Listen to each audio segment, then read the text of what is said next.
we were at the film Otsego Gala last November, standing outside with the dosha owner doing some things.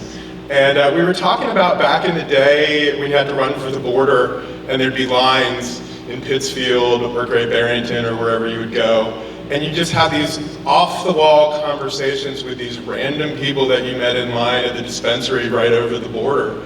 And how that would make a show somehow, or that would be a great play somehow. And then we came back in, and I was sitting at a table the night before. We'd been at open mic night, and we said free food, free drinks.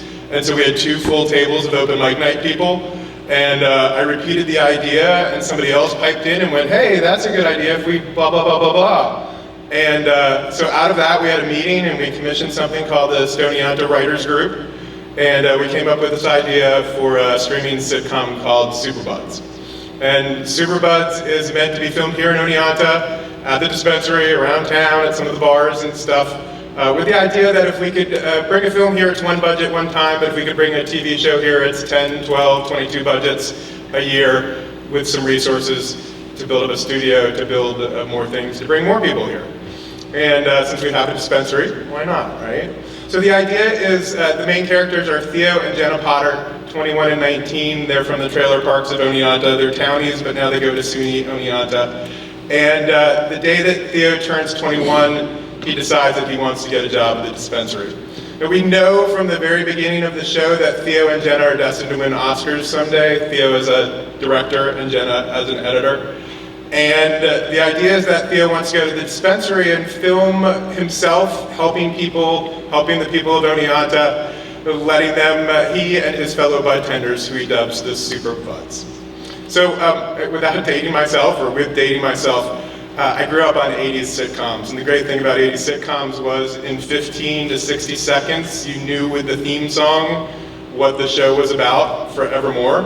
So I wrote a little rap, think of it as a scratch track, because obviously I'm not a 21-year-old lead. But the first and third verse are Theo, and then the middle verse is a chorus done by Kanye and some of our musical talent here in Oneonta. So here goes.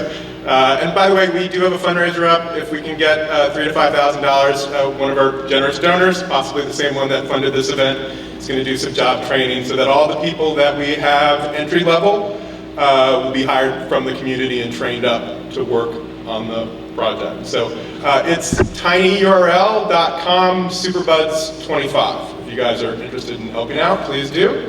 And then, without further ado, the SuperBuds theme song.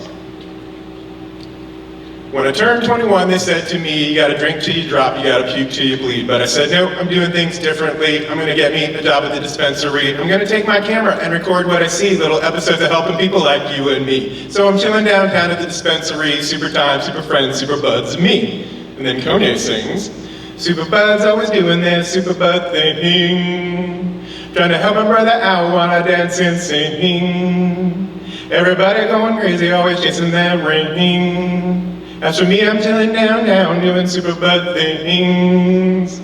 Then back to Theo, who says, so the SuperBuds always doing their SuperBud thing. This whole world's going crazy, but it's joy that we bring. And I'm helping people out, and it's kind of helping me. So I'm chilling downtown at the dispensary. Super time, super friends, SuperBuds, and me, yeah.